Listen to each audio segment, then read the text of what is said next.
क्या फिर से चलेगा दुनिया के साथ भारत में कोरोना का कारोबार? झूठ झूठ झूठ। ये सच है कि सर्दियों का मौसम भारत में चल रहा है, लेकिन उसके साथ दूसरा सच ये भी है कि इस मौसम में सर्दी, खांसी, बुखार आम सी बात है। ये हम सब पहले से ही जानते हैं। पिछले 5-6 दिनों से कोरोना को लेकर चीन एक्टिव हो गया है। उसने कुछ वीडियो वायरल कर दिए हैं सोशल मीडिया और मीडिया पर। इसको लेकर कल पीएम मोदी ने एक आपातकाल बैठक बुलाई और कोरोना को लेकर एक्शन लेने की बात की है। आप सभी जानते हैं कि अभी कुछ दिन पहले ही हमने भी दिखाया था कि थैंक यू मोदी कहकर कि वैक्सीन 100 करोड़ लोगों ने लगा ली है और थैंक यू मोदी करके प्रचार के लिए करोड़ों रुपया गवर्नमेंट ने खर्चा किया था।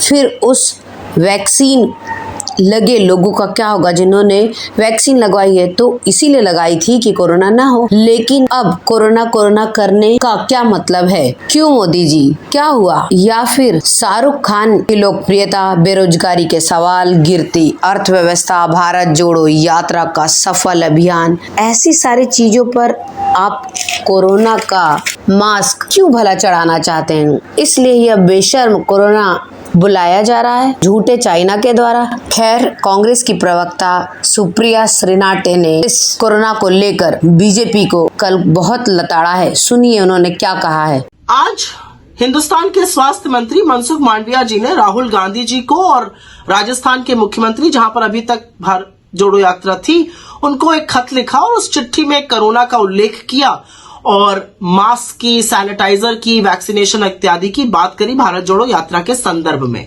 पते की बात यह है कि यह चिट्ठी मनसुख मांडविया जी ने उस पत्र पर आधारित करी है जो भाजपा के राजस्थान के सांसद पीपी चौधरी जी ने स्वास्थ्य मंत्री को लिखा था और कोरोना का और भारत जोड़ो यात्रा के संदर्भ में कुछ चिंताएं जाहिर करी थी। तो पहली बात तो चिट्ठी भी भाजपा के सांसद के आधार पर लिखी गई है और वो प्रेषित कर दी गई है आगे।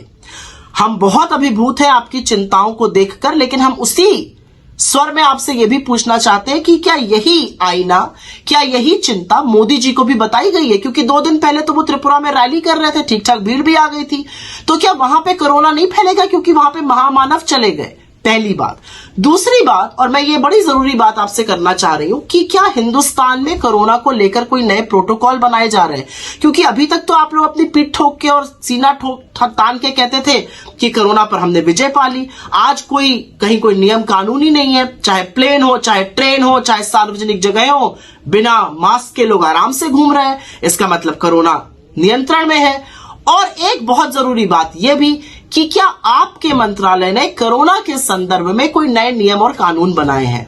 खैर, यह आईना तो आपको भाजपा को भी दिखाना चाहिए, लेकिन जैसा कि अपेक्षित था, सरकार ने माहौल बनाने का काम किया और तुरंत चरण चुंबक चैनल्स और एंकर्स लगातार जुट गए कि कोरोना कितना बड़ा खतरा बन के खड़ा है।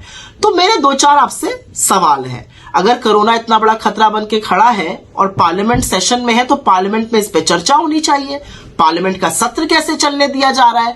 कोई नए नियम, कानून, प्रोटोकॉल क्या अनाउंस होंगे? क्या मास्क फिर से अनिवार्य होगा? इसके बारे में अभी तक हम लोगों ने कुछ नहीं सुना है। और असलियत तो यह है कि जब कोरोना काल था तब तो आप नमस्ते ट्रंप करा रहे थे और चुनी हुई सरकार मध्य प्रदेश में गिरा रहे थे।